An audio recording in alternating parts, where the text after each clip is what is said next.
आप देख रहे हैं न्यूज़ की ताकत। हम फिलहाल खड़े हुए हैं नरेला में। नरेला थाना पुलिस का एक मामला बड़ा सुर्खियों में भी चल रहा है। नरेला में ये पहली कोई ऐसी वारदात नहीं है जिसमें ऐसी घटना को अंजाम दिया गया हो। इससे पहले भी ऐसी कई घटनाओं को नरेला पुलिस ने अंजाम दिया है। ऐसे ही नरेला का एक व्यक्ति जिसके साथ में 3rd डिग्री का इस्तेमाल किया गया और उसको 6 घंटे तक लगातार उसके साथ मारपीट की गई, लेकिन अभी तक भी पुलिस पर कोई या जिन लोगों ने, जिन सिपाहियों ने या जिन अधिकारियों के कहने से उसके साथ मारपीट करी या 3rd डिग्री दी, ऐसा कोई भी अभी सस्पेंड या किस तरीके की कोई कार्रवाई नहीं की गई है। वहीं हाई कोर्ट ने भी कहा है क्या उन पुलिस वालों पे कार्रवाई कब तक होगी। अब देखना होगा। सबसे बड़ी बात ये निकल के आ रही है कि जो हाई कोर्ट के कहना है, क्या इन पुलिस वालों पे कार्रवाई होगी या इसी तरीके से आए दिन जनता को इसी तरीके से दिल्ली पुलिस टॉर्चर करेगी। दिल्ली पुलिस पर भी कहीं ना कहीं सवाल और निशान उठ रहे हैं। अब देखना होगा कि दिल्ली पुलिस कब तक इन लोगों के खिलाफ इन पर एक्शन लेगी या इसी तरीके से बदनामी झेलती रहेगी। जो देश की नंबर 1 पुलिस कहलाई जाती है दिल्ली पुलिस, उस पर हाई कोर्ट की टिप्पणी के बाद अब देखते हैं दिल्ली पुलिस क्या एक्शन लेती है। लेकिन अगर पीड़ित की माने तो क्या कहा, और उनके जो वकील हैं पीड़ित के, आगे हम उनकी बात आपको सुनवाते हैं कि आखिरकार पीड़ित के वकील ने क्या कहा है और दिल्ली पुलिस के लिए क्या फरमान हाई कोर्ट ने दिया है। देखिए इस रिपोर्ट में। आया था, मुझे पता लगा कि 13 अगस्त को एक नरेला के व्यक्ति है, बहुत ही सरल सामान्य वर्ग परिवार से है, अजय खत्री, और उसको पुलिस वालों ने वो अपने उस दिन, जिस दिन 13 अगस्त का ये है, जिस दिन हादसा हुआ, वो अपने किसी दोस्त के साथ या किसी अपने मालिक के साथ जिसके साथ वो काम करता था, लक्ष्मी नगर के किसी ओयो होटल में अपना प्रॉपर एक आईडी वगैरह दे के अपना वहाँ पे पार्टी कर रहा था। और उसके बाद जैसे ही वो वहाँ ओयो होटल में पहुँचा लक्ष्मी नगर, 6-7 पुलिस वाले जो अपने आप को नरेला थाने के पुलिस अधिकारी बताते थे, वहाँ उसे लेके गए हैं।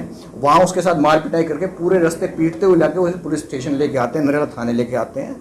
और शाम को रात को 2 बजे से लेकर सुबह 6 बजे तक उसके साथ मार पिटाई करते हैं। और जब भी वो व्यक्ति ये पूछता है कि उसके साथ ये सब कुछ क्यों किया जा रहा है, तो उनका सिर्फ पुलिस वालों का जवाब यही होता है कि हमें SHO साहब ने आदेश दिए हैं और हम तो सिर्फ आदेश का पालन कर रहे हैं।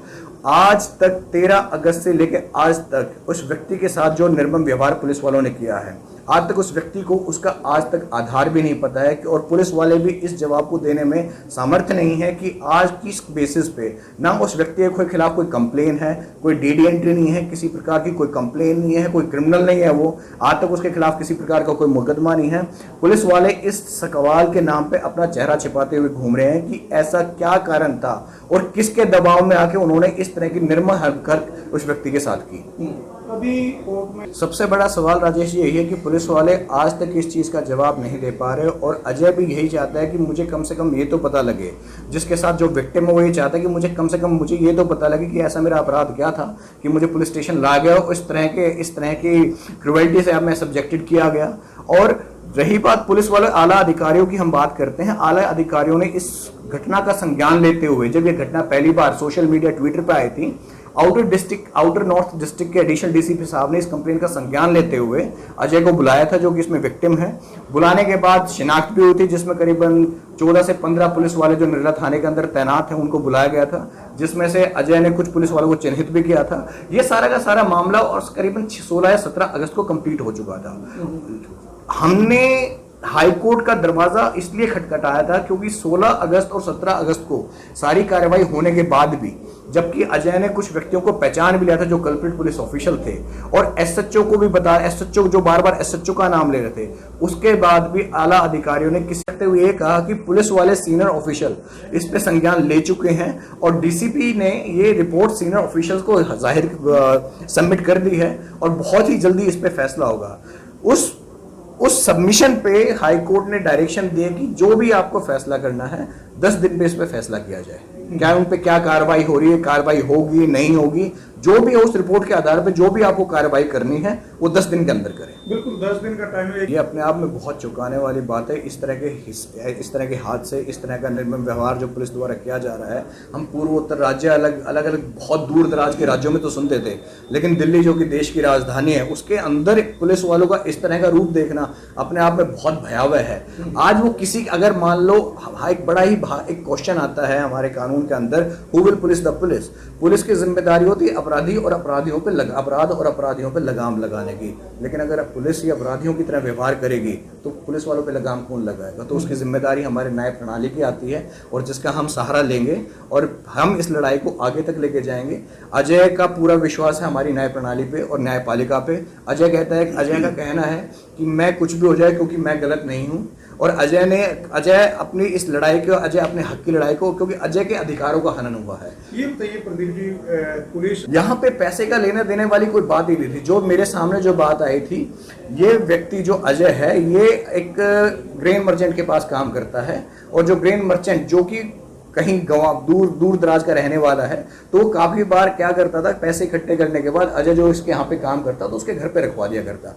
तो पैसे का तो एक मुद्दा बनाया जा रहा है, पैसे की कोई बात नहीं है, पैसे के लेने देने वाली कोई बात ही नहीं है। यहाँ पे सच्चाई क्या है क्या नहीं, ये तो पुलिस वाले जिनके खिलाफ, जिनके जब मुकदमा होगा, प्रॉपर्ली इन्वेस्टिगेशन होगी, वो ही बता सकते हैं कि ऐसा क्या मादा था। अजय की अगर बात की जाए तो ये भी सुनने में आ रहा है कि जब अजय को लेकर आ रहे थे तो एसएचओ साहब ने फोन किया था पर्सनल, अपने जो अम्मी ये कहते हैं कि जी कहते हैं बड़ी बड़ी पावर के साथ आपके पास बड़ी बड़ी जिम्मेदारियां आती हैं। आप पुलिस वाले हैं, आपको गुस्सा आ गया तो आप क्या कानून को अपने हाथ में ले लोगे? आपकी जिम्मेदारी है कानून की, लोग आप कानून का पालन करें, कानून को ना तोड़े। अगर बीइंग द एसएचओ आपके ऊपर, आप थाने के अध्यक्ष हो, अगर थाने के अंदर आपके क्या हो रहा है, अगर आपका डंडा कमजोर है और आपकी निगरानी में, या अगर आप ये कहते हो कि मुझे उन्हें नहीं पता, तो जाहिर सी बात है कि आप उस कुर्सी के लायक नहीं हो। अगर आपको पता है कि सब कुछ आपके नीचे हो रहा है तो इसका शायद से 3rd डिग्री देने का तो कोई औचित्य बनता ही नहीं है। बहुत सारे प्रावधान है जिसके अंदर उसके खिलाफ कार्रवाई की जा सकती है, लेकिन 3rd डिग्री तो सुप्रीम कोर्ट क्रिमिनल्स के साथ भी अलाउ नहीं करता। बिल्कुल एक प्रोसीजर होता है, कोई क्रिमिनल पकड़ा जाता है तो उसके लिए एफआईआर दर्ज की जाती है, उसके बाद कोर्ट ले जाया जाता है, कोर्ट से रिमांड की अपील की जाती है, कोर्ट के ऊपर डिपेंड करता है वो देती है या नहीं देती। रिमांड यहाँ तो सब कुछ, यहाँ एक चीज समझने वाली बात है नीरज जी, हम जिसको रिमांड कहते हैं वो रिमांड सही मायने में लोग सोचते हैं रिमांड का मतलब भी पुलिस को कोर्ट ने अधिकार दे दिया मार पिटाई करने का, लेकिन रिमांड जो कोर्ट प्रोवाइड करती है, जो पुलिस रिमांड प्रोवाइड करती है, वो रिमांड का मतलब होता है कि कोर्ट ने पुलिस को पावर दी है कि उसको पुलिस स्टेशन रखे, न्यायिक हिरासत में ना भेज के अपनी हिरासत में रखे, ताकि जो जांच है उसमें वो सहयोग करे और जानकारी जुटाए, साक्ष्य जुटाए। रिमांड का मतलब ये नहीं कि पुलिस को परमिशन मिल गई है उनके साथ मार पिटाई करने की। और कहां तक मामला गया, क्या लगता है कि पुलिस के खिलाफ कोई कार्रवाई होगी? हम इस चीज़ पे पूरा ध्यान रख रहे हैं कि अभी देखते हैं कि जो हाईकोर्ट का ऑर्डर आया है वो किस तरह से पालन करते हैं। क्या सिर्फ डिपार्टमेंट इंक्वायरी होती है या कोई इनके खिलाफ एफआईआर दर्ज होती है? जो भी इनका 10 दिन कंप्लीट होने के बाद जो इनका रिजल्ट आएगा, जो आउटकम आएगा, उसके हिसाब से हम, अगर हमें